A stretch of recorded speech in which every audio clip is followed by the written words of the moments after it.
So why crypto? So why crypto? So why crypto? So Why Crypto?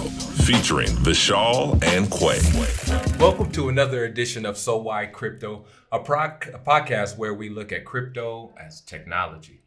This is Vishal, co-host. My name is Quay. Today we're focusing on smart contracts. Why do we want to understand more about smart contracts? So we continue to bring you the experts in the crypto space. So Why Community.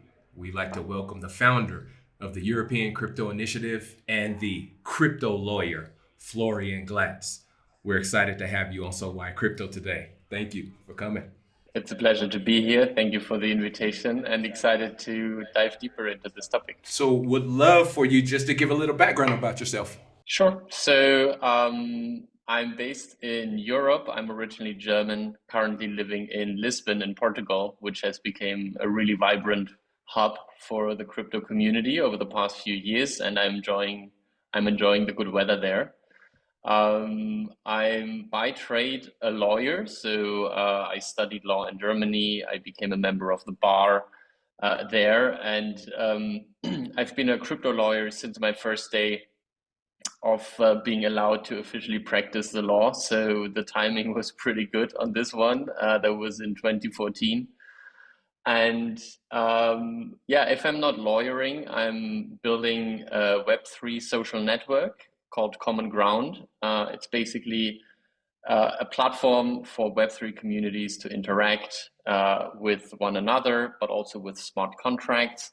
So actually making Web3 and crypto tangible and giving communities superpowers. So that's my range of work, from advocacy in the European Crypto Initiative to actually building products for people in Web3. So I try to cover the whole range. And before I became a lawyer, actually, I was a software developer for many, many years. I started as a young kid with web development. There was, let's say, late stage Web 1. So there was around 2000 when I discovered that writing HTML and uploading it on an FTP server allows you to publish content on the internet. That was incredibly empowering as a kid. And so I nerded out on how to build better and better websites. And I've done this, as a student, and enjoyed it in my free time ever since. The Web 2 came around, which changed a lot how you build applications. Facebook became a thing famously, which changed how you publish content on the internet. And now I'm deeply, deeply involved in Web 3, which again changes how we interact with one another on the web. I think in particular, it touches upon the concept of identity, touches upon the concept of online payments and money in general. So it's the web, in a sense, you could say, is my life. And it's just so fascinating. Of course, now also with AI, taking all the content of the web and turning it again into something else, something resembling a super intelligence. So yeah, I'm pretty happy that I ended up in this broader sort of web and internet space, because it seems to be one of the most interesting sort of areas to be involved in over my lifetime, really. Yeah, it's an exciting time right now. We remember the first time we jumped into crypto, so I have to ask you, do you remember the exact date when you were crypto pilled? It happened in stages. First time was in 2010. I was building a prediction market as a Facebook app back then. Back then in 2010, people were building apps for Facebook. There was this famous game from Zynga, something with farming. I don't remember the name, but some stupid game on Facebook where you could play, some sort of farming stuff. And back then I had an idea exactly. And back then I had an idea with a friend to build sort of like a betting app where you could bet on the outcome of almost any event. And we realized, well, if a lot of people do this, it sort of becomes a prediction of the future. Today we call this prediction market. Back then I didn't even know the concept. We just found the idea fascinating. And when we had almost finished the app, we were thinking about how to actually bring real money into this sort of betting. And we realized, okay, to do this legally, we either need a license to offer essentially gambling, or we could potentially do it with a new kind of money. And our developer back then introduced me to the concept of Bitcoin, which was very, very new at the time. It had maybe just launched less than a year ago. And I have to admit that I've never in my life had thought about the nature of money, what money actually is. And so when I was first introduced to the concept of Bitcoin back then, I just didn't understand its fundamental value and utility. So we didn't end up going with Bitcoin, which I regret to this day, because that would have made me very OG, I think. But then it stayed in my head and I followed its development. And in 2012, 2013, sort of in this time frame, I got more interested in it. There was much more sort of a narrative on it. There was much more happening. There was Mt. Gox. Suddenly there was an exchange where you could trade Bitcoin for the first time. Bitcoin had a market value suddenly. I remember in 2012 or 13, it rose to about $1,000 per Bitcoin, which was incredible, which produced the first Bitcoin billionaires already back then. And at that time, I was like, okay, shit, I need to get me some Bitcoins. And so that's when I really got into that element of it. And I was also at the time really deeply thinking about innovation in law with technology. I was about to finish my legal education. I had done my university degree. I was in the midst of my legal clerkship, which is a requirement to become a member of the bar. I was like serving at the courts and at the prosecutor's office and public administration, those sorts of things. And in my free time, I was researching what would actually be possible to make the law more technology driven, to ultimately actually turn the law into software. And that's when I became more interested in the underlying technology behind Bitcoin, the blockchain. And it was also around the time when Ethereum not launched, but sort of became a topic of conversation. Vitalik Buterin published his original white paper, and then Gavin Wood published the yellow paper, and then it sort of became a project. And the narrative of Ethereum was extremely fascinating from day one, because they really took this concept of a blockchain and turned it into much, much more than just money. Not saying that Bitcoin didn't do something amazing, but Ethereum definitely took the concept to a whole different level. And that's when my sort of lawyer brain and my technology brain just, fused together. And I realized that this technology was the missing piece for a fundamental change in how the law could work and how contracts in particular, so agreements between people, could be fundamentally turned into executable software as opposed to ink on dead trees, right? And so that's how I got really into this thing. And I remember saying in 2012 to a friend, I think I will do this exclusively at least for the next 10 years. And these 10 years have passed now, and there is no end in sight. It just gets more exciting to be in this space. So those are my origins. Yeah. Yeah, certainly a lot of layers to this at all. Like when you start looking into it, whether it's Bitcoin or smart contracts, you think you got it, and you're like, oh my God, there's another thing. So awesome. Thanks for that background. Yeah, just an onion, and we're just peeling layers. So I wanted to talk to you about transformation technology. And so humanity has had many transformational technologies like fire, electricity, and the internet. And these technologies have allowed humans to do better things. I wanted to see, what are your thoughts on crypto being, transformational for humans? What are your thoughts on that?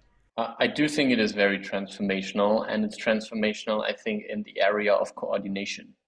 So I think fire, if you want to take that as a fundamental innovation, was revolutionary because it allowed people to be more resilient They could, prepare better food. They could keep themselves warm even when it was cold outside, those sorts of things.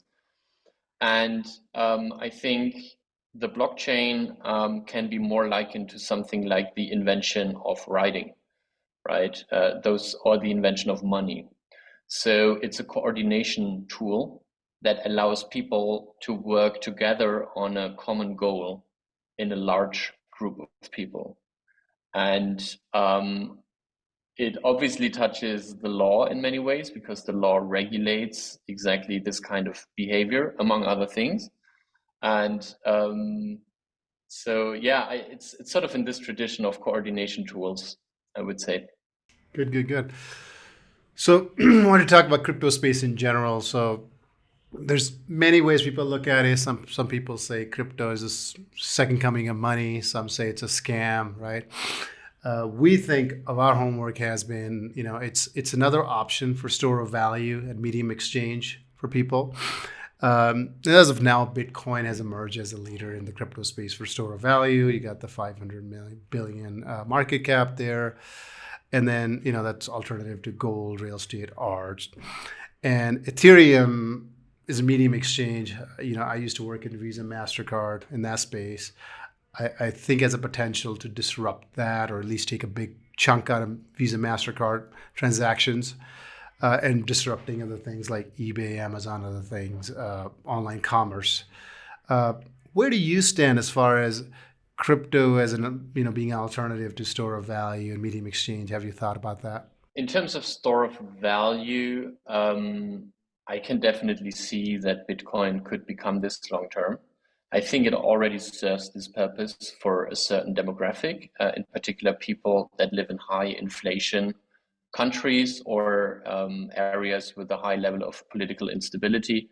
I'm thinking of Argentina, for example, who has been suffering from rampant inflation now for decades. Mm-hmm. And it's no coincidence that the Argentinian crypto community is probably among the strongest, most advanced, most sophisticated communities in the whole crypto space. They've been behind some of the most important projects in the space. Just to name a few, Open Zeppelin, for example, which is a repository of smart contracts that are standardized, that are audited, that are very secure. And the team behind it is from Argentina, and everybody in the space uses their technology, even if they don't know it. They are very foundational to the space. So getting back to your question, I think that the store of value element is real, and it's partially fulfilled already, as I said. In terms of medium of exchange, I think that's even more obvious that this is where it's going. We already see that stable coins are one of the most successful innovations so far in this broader blockchain field. We've recently heard or seen that even the United Nations are sending support to Ukrainian refugees in the form of stablecoins, because it's a bank independent form of digital money that is still tied to, in this case, the US dollar, which is a relatively stable, or has been in the past, a relatively stable currency. So there is massive utility in this medium of exchange aspect. What we haven't really seen yet, which is sort of this missing piece to the puzzle, is the scalability element.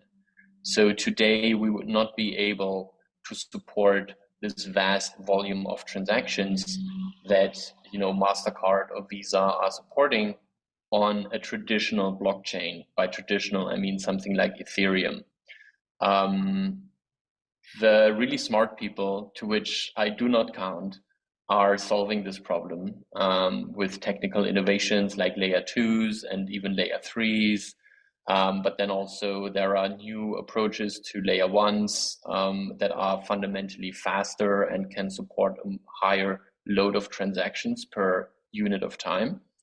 And at some point, one of these will be technologically mature enough to support the whole world transacting through it. I'm pretty sure of this. So yeah, I think the medium of exchange narrative and vision is definitely going to come to pass. I'm pretty sure. Yeah, it just takes time. I think that's one of the things that we've been talking to guests. It's builders are building, people are getting educated. It takes time for adoption, and it's going to keep on coming. And I think things like that happen in Ukraine, Argentina. You're explaining also move the adoption forward because it's a real pain. They need to get it done. Versus if you're in the U.S., there's not a lot of pain. The government's much more stable. So anyhow. Let's talk a little bit about we bring up with every guest. So you hear from people everything in the future will go through Bitcoin. You got the Bitcoin maximalist, right? You got like everything is going to go through Bitcoin, and then you have like, well, no, there's got to be room for other things, like smart contracts coming from Ethereum, Solana, all these other things that we haven't even seen yet. Where do you stand as far as the future being just single chain, whether it's Bitcoin, Ethereum, or one, or it's going to be multi-chains, be a bunch of different solutions that are going to be coming in? I have a hard time imagining that there will be just a single chain in the future. Already in this sort of small space that we are still with a few million people, we can't agree on a single chain. Why would we be able to agree on a single chain if it's 8 billion people using it or 10 or 15 billion people using it? I find this hard to believe. So no, I don't think we're going towards a single chain future. No disrespect to Bitcoin maximalists. They are a funny breed of people, and every community needs its people who deeply, deeply believe in it. But there's definitely room for Bitcoin without it being the single chain through which everything goes. And so, I think the future will be diverse, and diversity means resiliency. And that is a good thing.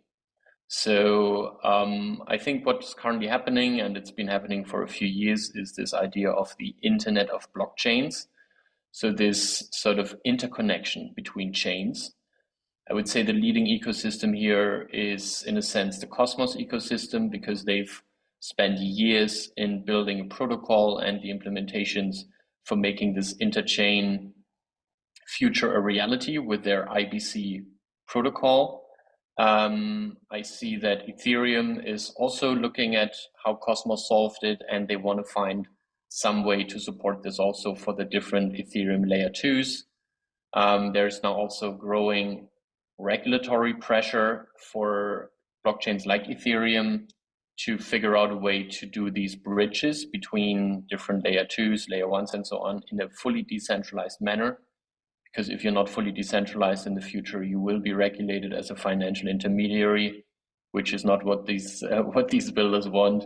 So this Internet of blockchain and the ability to transact across chains in a trustless manner is of the utmost importance at the moment, and really smart people are working on this. And so this is my vision of the future. So Cosmos, I'm familiar with it a little bit. Could you explain our listeners a little bit when you say Internet of Things, when it comes to Atom? How would you explain it? So I was mentioning the Internet of blockchains. Internet of Things is yet another interesting evolution that is also deeply connected to blockchain.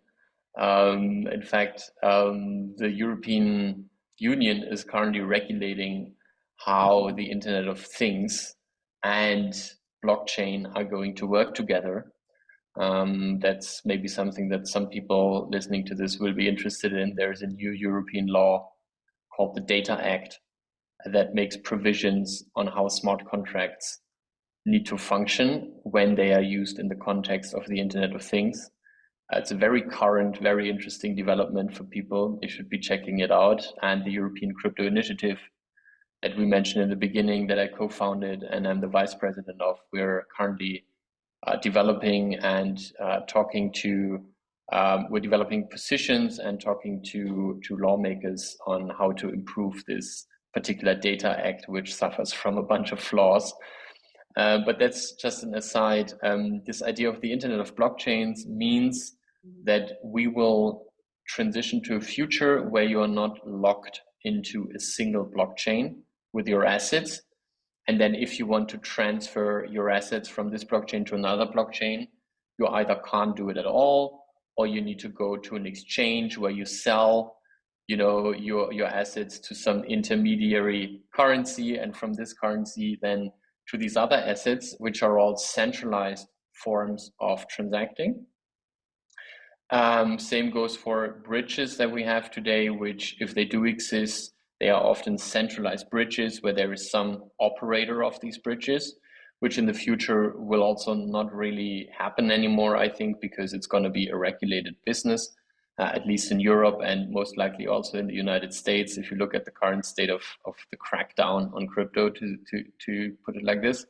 So long story short, the Internet of Blockchains is this vision of being able to transact your assets between any blockchain or many, many blockchains in a fully trustless manner. Just like you send a transaction today, let's say from one Ethereum address to another, you could then just send assets from an Ethereum wallet to a wallet from a blockchain in the Cosmos ecosystem, let's say Osmosis. You could just send your assets there, and it would be a trustless execution of this transaction, meaning there is no intermediary who could potentially censor it, who could potentially mess with it, who could potentially go insolvent in the moment that you use their bridge technology, and the moment they go insolvent, your assets are just sort of part of the insolvency mass.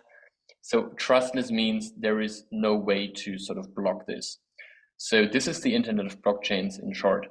If you ask me to explain to you Cosmos in detail, I have to disappoint you. I'm everything but a Cosmos expert. They do have a protocol that is called the Internet, the IBC protocol, and it's called the Inter-Blockchain something. I don't even know what IBC stands for in specific detail. But yeah, it's an interesting ecosystem to watch for sure. They are leading in some areas like trustless bridges and so on. When it comes to this. Yeah, we've had a chat from Torchin. I don't know if you're familiar with them at all. That they're building on top of on this protocol where you can actually exchange one Ethereum with Bitcoin and whatnot, and anything that's on the Atom protocol that you can actually exchange. So no, I've heard a bunch about it. It seems like an exciting thing.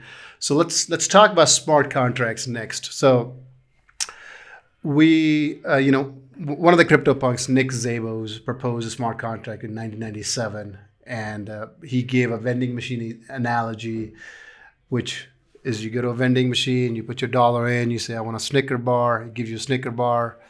Your contract is done. He's like, this is what we're going to do on the smart contract.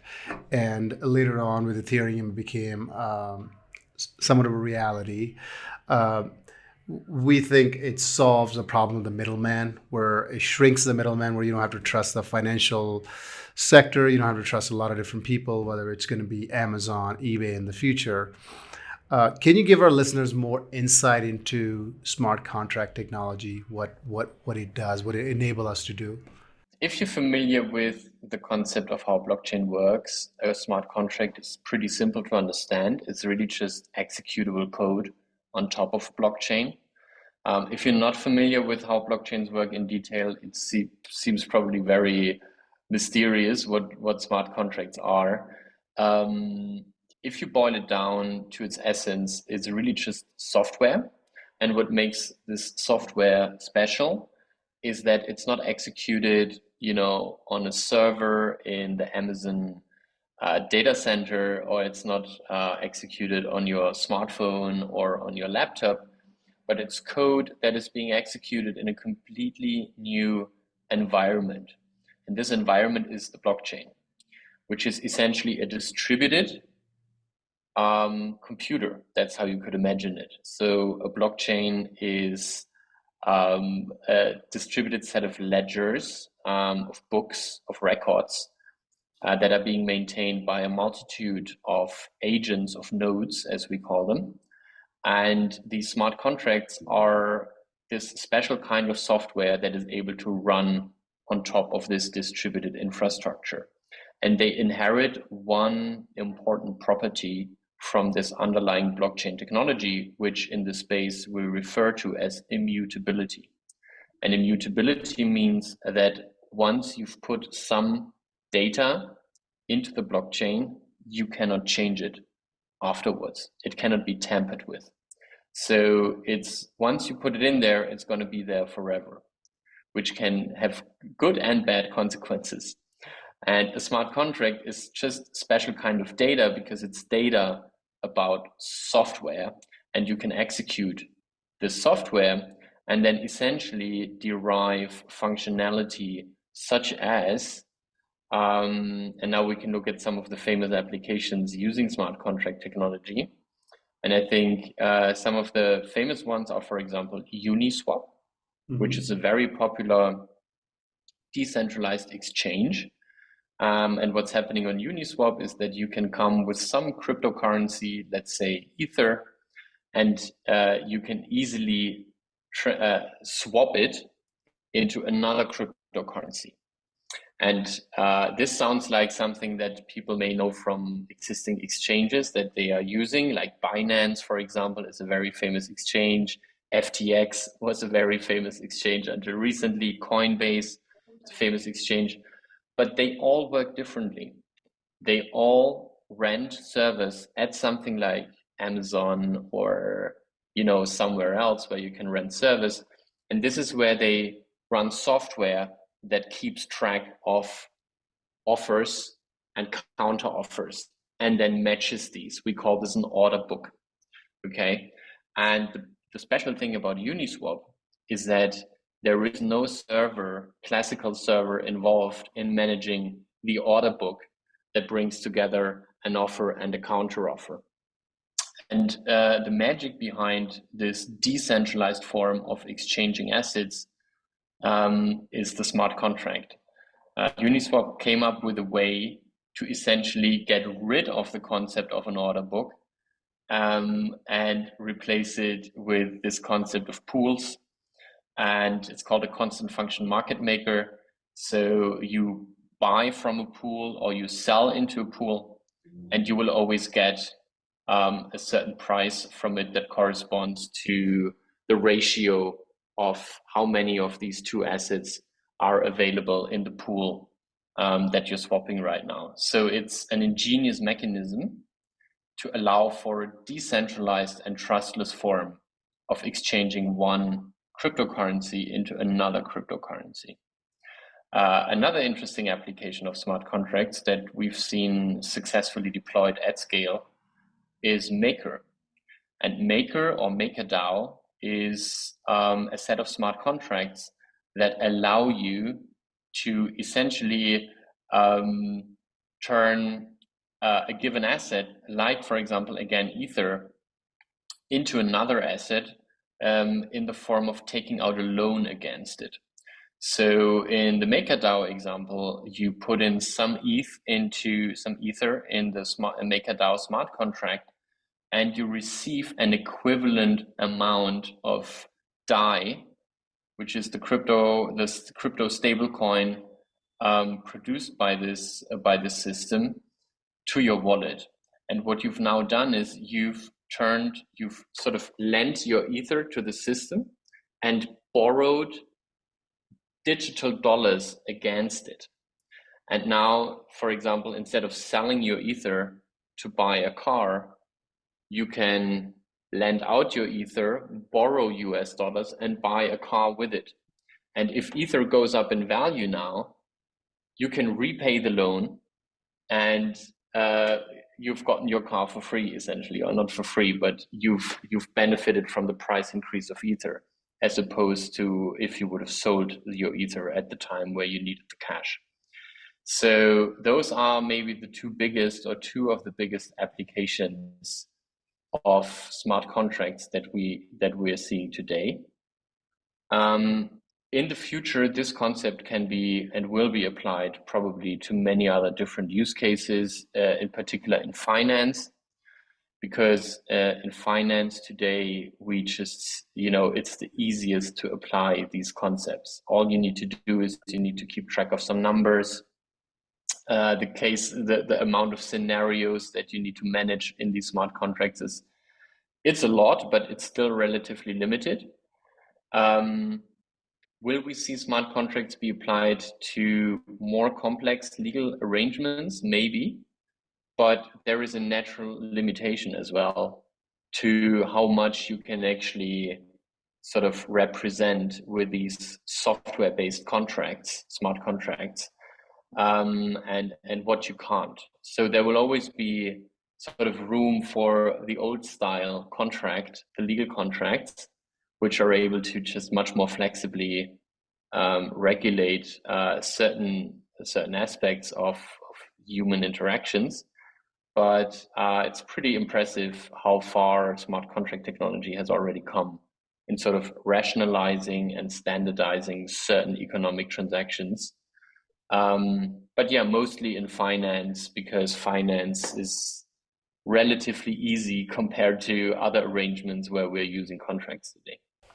Yeah, you brought up immutability. One of the follow-up I want to have is, so I worked in the credit card industry for a long time, for about 8 years or so. One of the things you can do with Visa, MasterCard, you have about 90-day window, 180-day window, something like in between that, where you can actually dispute charges if you have disagreement. So somebody sold you a product and service, you're not happy as a user, you can actually dispute it. Is smart contract doing something to solve these disputes in the future? I know there's immutability that's already part of the feature here. So we can scale smart contracts? I think what's important to understand is that immutability is just the base layer. You can build mutability on top of immutability. Okay, so that's really important. And this is already a standard usage pattern that we see in almost every big application of smart contracts. It's that while at the base layer it's immutable and cannot be changed, you can deliberately program the ability to change stuff on top of it.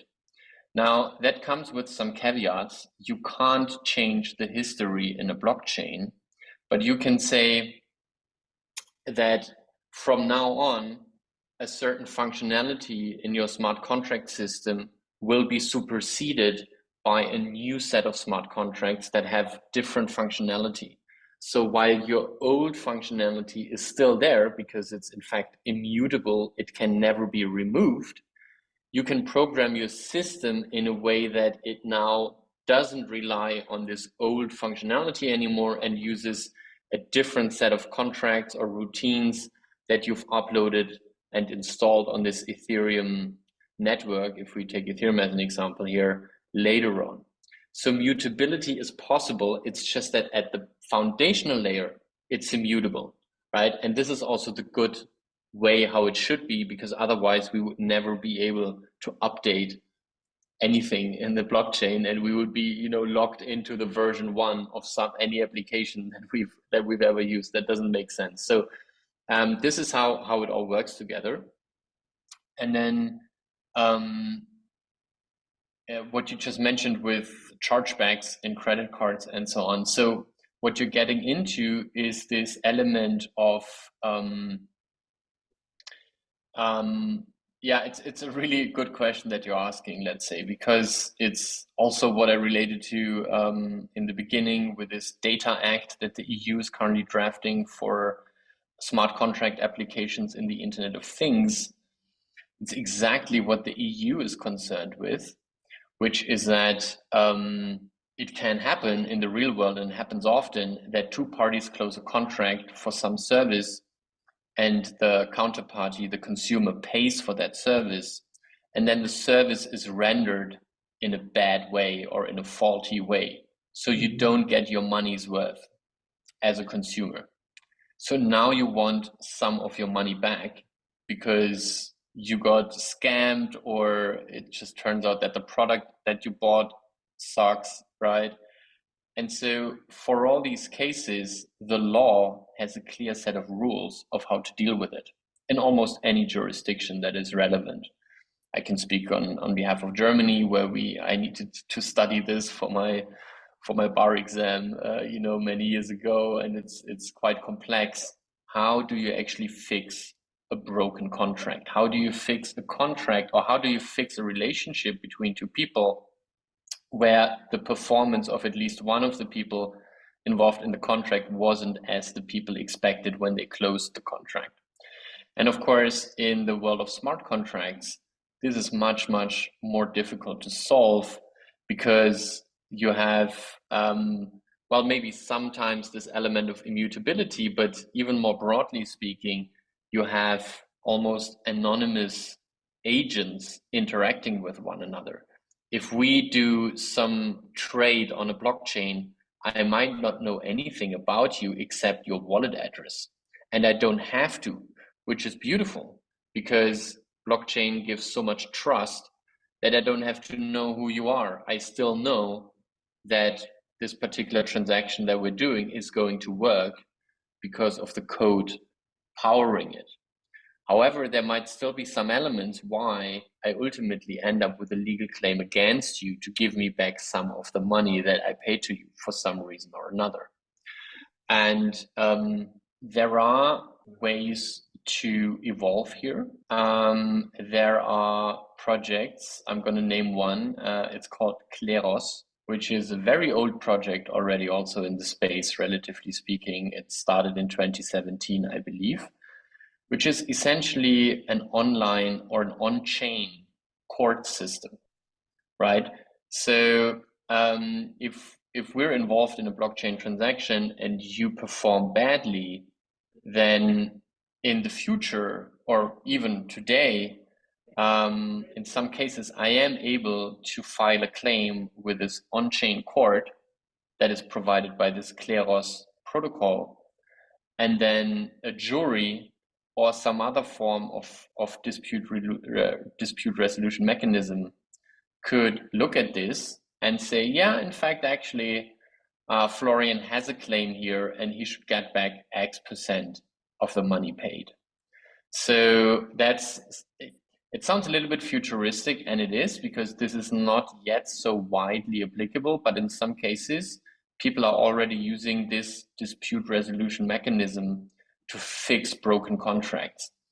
And I think going forward, we will see more and more of this, because it's indeed a fundamental element of human interaction that things fail, things don't go as expected, and there's only so much that you can anticipate in the core logic of a smart contract. And so there are advantages to being able to say, okay, we're subjecting this particular transaction to the jurisdiction of this on-chain court. And then if you've done that beforehand, and that's very important, you have to have decided this beforehand, that in case of a dispute, this is your way to resolve the dispute. But if you've done that, then you will have the ability to file claims and have some third party actually look at this and hopefully rule in your favor as a consumer or as a contractual party in general. Got it. We'll put that in the show notes, the protocol you mentioned. What smart contract protocol excites you the most? I know you mentioned Ethereum quite a lot. Anything else outside of that excites you? Like, oh man, they're doing wonderful work. I'm going to take this opportunity to shill my own project for a little bit, which is Common Ground, where we're actually concerned with the fact that today, most people still have a hard time to figure out how to actually use smart contracts and how to interact with them. Because most people don't have a degree in computer science. Maybe they are artists who are in the creative industry. Maybe they are fascinated by, digital art, digital collectibles, new forms of distribution, new forms of building communities. And so what really excites me, and that's why I'm building Common Ground, is to make this technology more accessible to people. And so the reason we started Common Ground originally is because we realized, okay, people are launching tokens into this world like crazy. Mm-hmm. So if you scan the Ethereum blockchain, you will find out that there are tens, maybe even hundreds of millions of different tokens that exist on this blockchain. Maybe 10,000 of them are being tracked on something like CoinMarketCap or CoinGecko, which are famous coin price chart websites. But then a vast majority of them you've never heard, and you don't even know that they exist. And what we've realized is that these token smart contracts, in particular NFT contracts, so contracts for digital collectibles, they are in a sense social graphs. They are in a sense a way how humans define a connection between them, sort of analogous to the phone book, where every person that has a smartphone has a phone book inside with some numbers. And in 2007 or 2008, it was the founders of WhatsApp who understood that, hey, we could actually build an app where you could send a short message through this app on everybody in your phone book that also has this app. And now WhatsApp really replaced, the protocol we used before that, which was SMS or short message services, because it was much cheaper, it was global, it was instant, it had all these benefits. And we realized that, in a sense, smart contracts are a new social graph technology that connects everybody who has some of these tokens of a particular contract on their wallet. And so we decided to build a social network, a communication platform around exactly this concept that allows everybody who has the app to message everybody else that also has the app if they are connected through one of these millions of tokens out there. So that is truly what I'm obsessed with at the moment, to actually understand how can we build new social interactions around this new social graph that we see emerging. And the beauty here is that this social graph is fundamentally open to everybody. It's not like the Facebook social graph that is owned by Mark Zuckerberg. It's not like the Twitter social graph that is owned by Elon Musk. It's not like the TikTok social graph that is owned by the Chinese government, but it's actually a social graph that is owned by nobody and therefore by everybody. It's on an open, immutable database. And so this is why one of the aspects that really excites me about crypto and Web3, it's that it's such a fundamental change in all of these aspects of how we interact online. And so that would be my answer to your question. Awesome. No, that's great. One of the things that we talked about in the past is Quay used to be in the music industry, that Taylor Swift sells, goes up. My concert's going to start on January 1st. The tickets go on sale and she sells out. Let's say she makes $100 million. And anything that sells on the secondhand market, the scalpers make money, or other people make money. And I know one of the things the smart contract can do is allow Taylor Swift to code in there, anytime the resale of this ticket, I make 80% of that, right? So she, in theory, can make 100 million plus another 100 million sales, 80 million. So what will it take for use cases like these? Because anybody can look at it saying, of course it makes sense. I don't want to pay a scalper. I'd rather pay Taylor Swift or whoever the artist you want to support. Maybe Taylor Swift has a lot of money already. Maybe some artist who, only makes $100,000 a year. And people want to support them. What do you think gonna need to happen in the smart contract place where this becomes some sort of common thing, where scalpers are not making the money the artist actually is? So I think you're asking the most important question of all, right? Which is, how do we onboard the rest of the world into this amazing system? Yep. And, for Taylor Swift tickets to be traded on the blockchain, that would require everybody who wants to acquire or sell such a ticket to possess a wallet and to possess some cryptocurrency. And making this happen is extremely hard, because the only way today to acquire cryptocurrency is to purchase it at a centralized exchange. And to get an account at a centralized exchange, you need to do a lot of things that are very complicated, very scary, and very boring. And most people will not be willing to do this for good reason. And so we need to find different ways to bring people into the system. And there are interesting ways to do this. There is, for example, this idea of earning cryptocurrency. So actually, instead of you having to go out and buy it, you just get it for something that you do that is valuable, right? Another way to do it is through credit lines.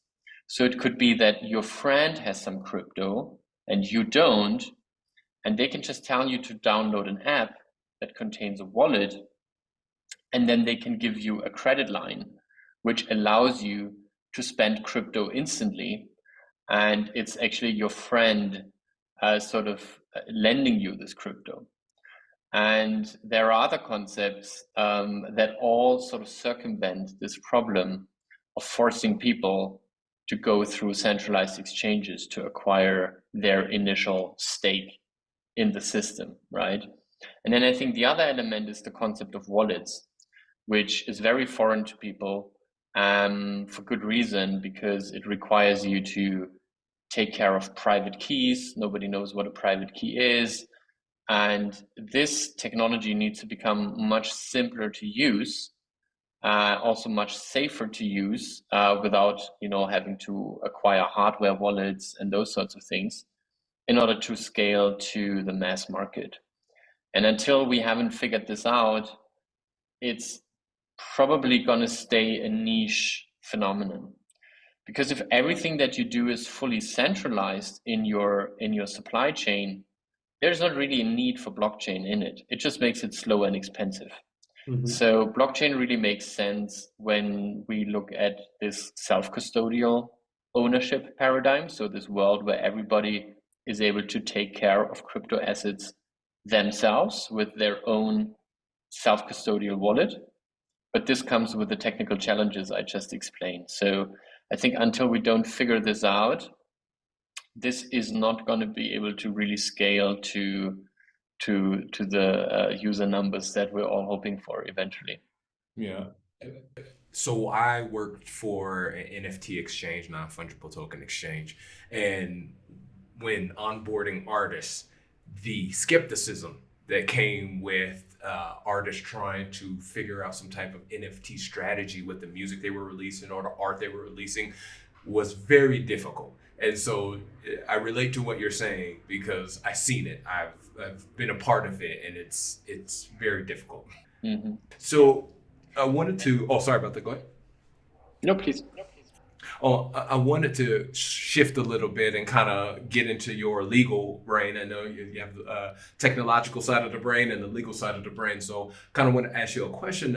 So anyone who has done business for a while knows that disputes arise in business transactions. For smart contracts to go mainstream, they need to become legally binding. How can smart contracts be made legally binding and enforceable? That is a great question, and I think it sort of comes from a certain, badly communicated, truly, sort of aspect of what smart contracts actually are. I don't think people like me or other people have done you much of a favor in this regard, because at least I can say that for the first few years when I was researching smart contracts, I very much talked about this concept in a way where it's like, you have legal contracts and you have smart contracts, and they are both contracts, but one works with software and the other one works with, ink on dead trees, right? And in fact, it isn't so. So in reality, a smart contract is never going to be a contract of the kind that legal contracts fundamentally are. It's just two different things. So what a smart contract does is it can automate certain transactions, and these transactions typically are part of a larger agreement or contract, as you could say, between parties. So if, for example, you're an artist and you're doing an NFT drop, right? You release a new album, you have an NFT strategy that you think makes sense, and then I can go to your website and I can click a mint button, and if I click that mint button, my MetaMask pops up, and then I say, okay, check, transfer, 1 ETH to this website. I click okay, totally worth 1 ETH. I wanna have this special, limited edition NFT drop from the artist. I click okay, and then I have this NFT. So now what happened, right? I interacted with you through a smart contract. I minted an NFT on your website. Now I paid you some cryptocurrency for it. And now your question could be, how can we make this smart contract legal? It's, as a lawyer, that's not really the question you would ask, I believe, because what really happened is that what you did is you and me, we closed a sales contract, a legal sales contract. And although I never signed my signature with ink under a piece of paper, we still closed that contract. Just like when I order an Uber on the Uber app by pressing a button, I'm closing a transportation contract with the company for which the Uber driver works. I never wet ink signed a transportation contract, but in fact, there's a transportation contract, legally speaking, in the background. And the same is happening when I mint an NFT on an artist's website. There's a sales contract that I'm closing with this artist. And then some element of this sales contract is automated and facilitated by the smart contract, which is the delivery and maybe even the creation of the thing that I'm buying. But that doesn't constitute the whole sales contract. The whole sales contract is broader, and it comes with a whole baggage of what the law defines around, for example, a bad performance of this contract. So if the NFT that I'm receiving is, for example, not the NFT that you've been advertising on your website, then you've clearly rendered your performance or your duties of the contract in a bad way. And now, because there is a sales contract, I have a legal claim against you based on the sales contract to say, hey, take back your faulty NFT and give me back my money, because according to our sales contract, you've owed me something else, and now I want to step back from this contract because of this. So that would be my sort of first answer, just to disambiguate what is what. There is still, I think, a very justified element to your question, which is that, are there situations where smart contracts are actually breaching the law? And how can we deal with this situation? And this is very much the case. This can happen often. For example, we have had a situation about a year ago where some smart contract was being used by North Korea to launder money. And what happened is that North Korea is active in hacking and exploiting smart contracts. At least that's the rumors. I mean, I haven't talked to Kim personally. I don't know if he's doing this, but let's assume they do this. And then the question is, how do you launder this illegitimate money into legitimate money? And there were smart contracts being used to sort of do these sorts of laundering transactions.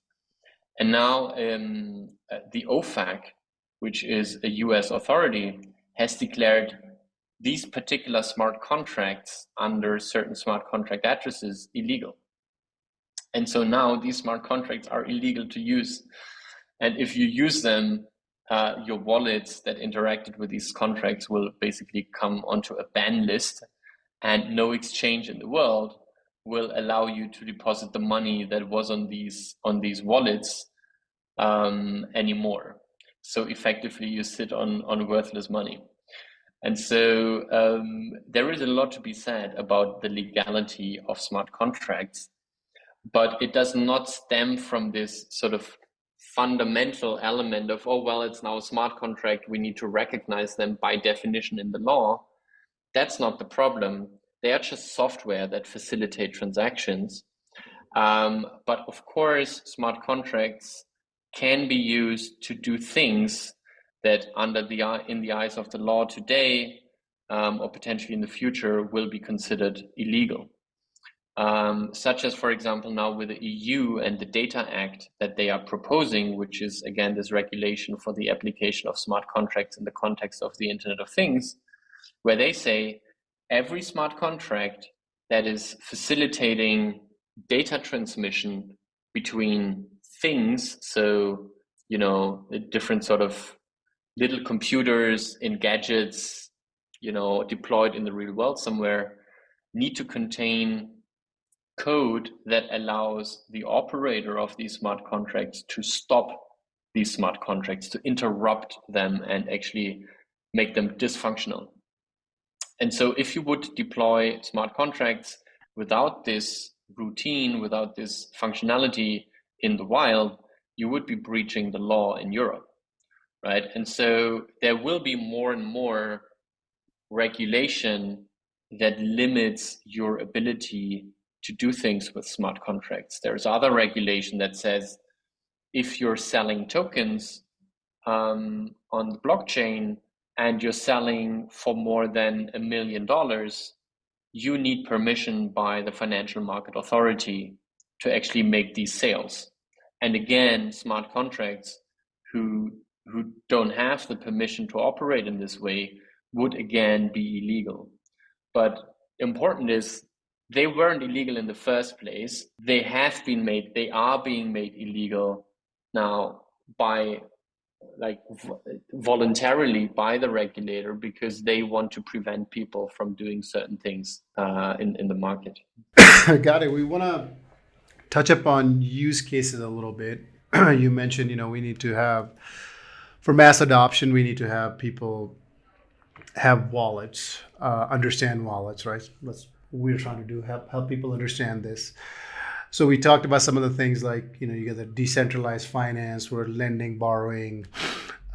We talked about NFTs. Some of the things that I feel like, you got the Uber that takes about 30% of the driver's margin away, or you got Airbnb that's another 25-30% of the margin from the person who's renting their house. Do you see in the future where we're actually able to do these things as far as, having Uber, Airbnb on smart contracts, where it actually really shrinks the middleman's margin from, 30% to, let's say, less than, 1%? That's an interesting question. And it's actually not a stupid question, because this has been the declared vision of people in this space in the very early days of this ecosystem. I remember I was on DEF CON 1 in London in 2015, and there was a project that later on became very big and then imploded and all these, typical early day things, who call itself the Universal Sharing Network. And they wanted to build exactly this, as an ability to share a ride, an ability to share an apartment, an ability to share really any resource without this central intermediary that is capturing transaction fees and then, becoming monopolistic, driving all competitors out of the market. And then just like Uber did it, in fact, I think in the US and other places, increasing rates like crazy.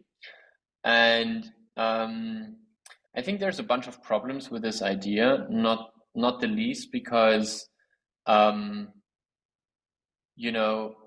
there's a lot of infrastructure involved in running a service like Uber.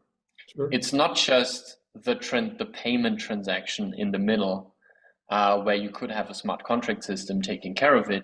You need an app.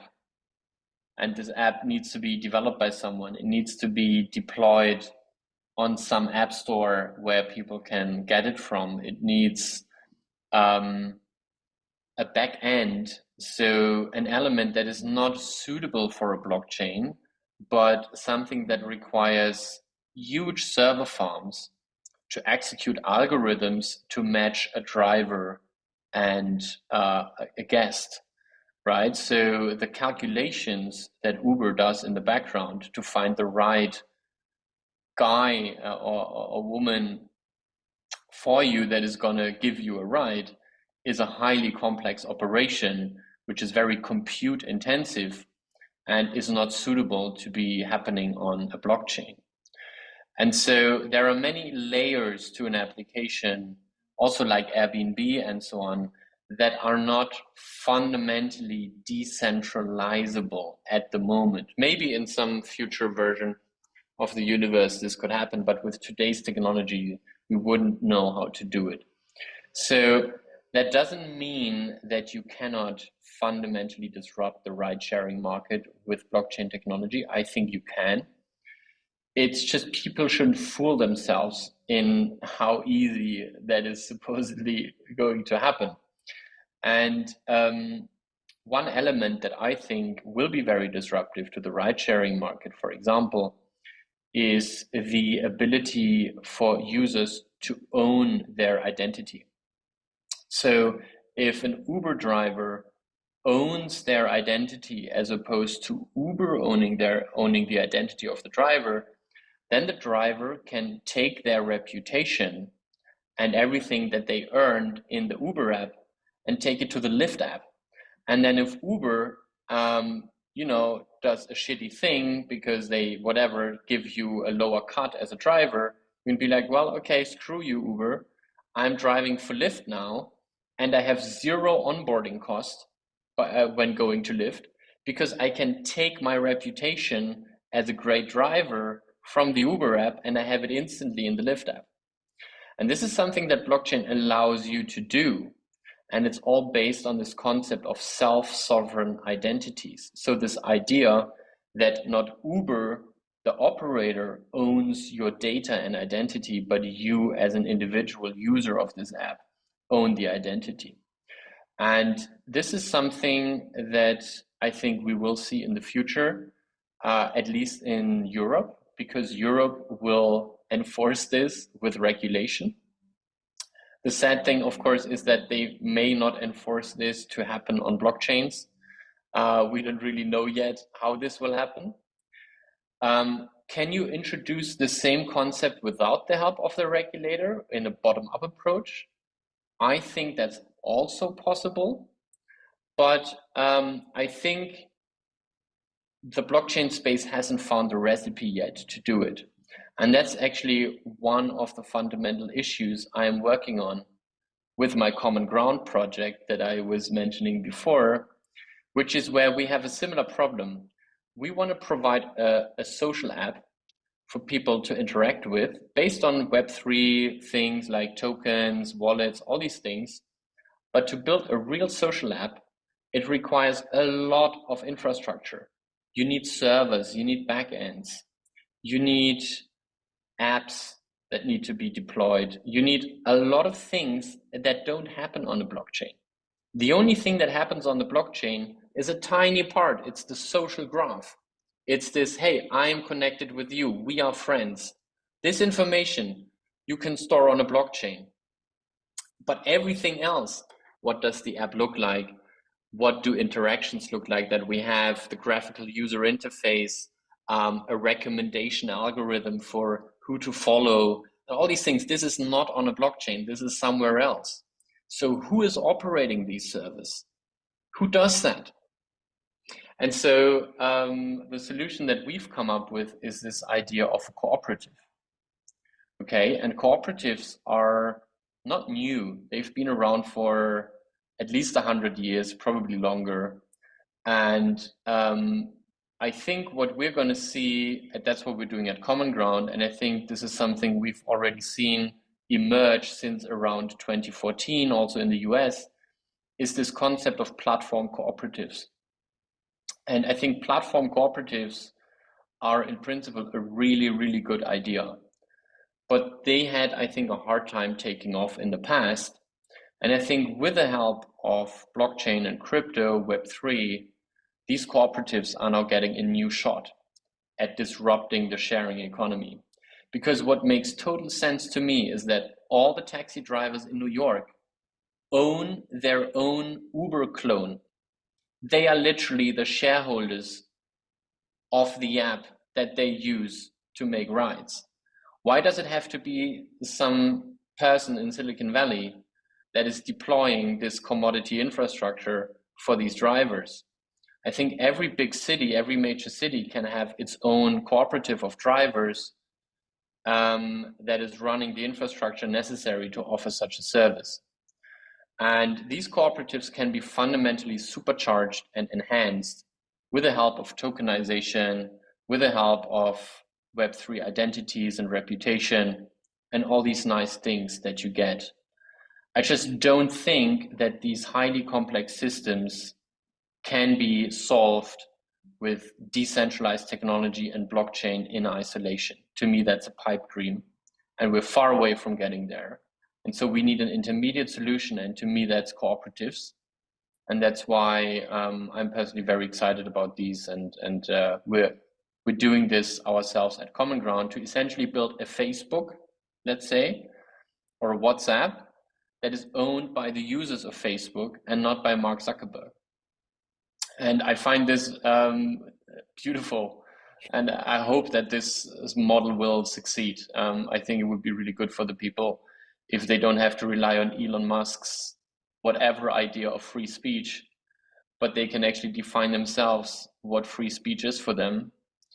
And maybe we don't want one big platform that tells us what the world is supposed to look like. Maybe it's more natural to have multiple platforms, and they're owned by groups of people that share the same values. So that would be my long and winding answer to your very good question. Complex, but optimistic, right? Yeah, definitely. So we're at this. I mean, we can have one or two more questions, but at some point I need to jump on. Yeah, definitely. And wrapping it up right now, you were thinking my mind, Florian. So it is time for the lightning round. Are you ready to accept that challenge? All right, let's lighten it up. Okay. What's the last show you binged?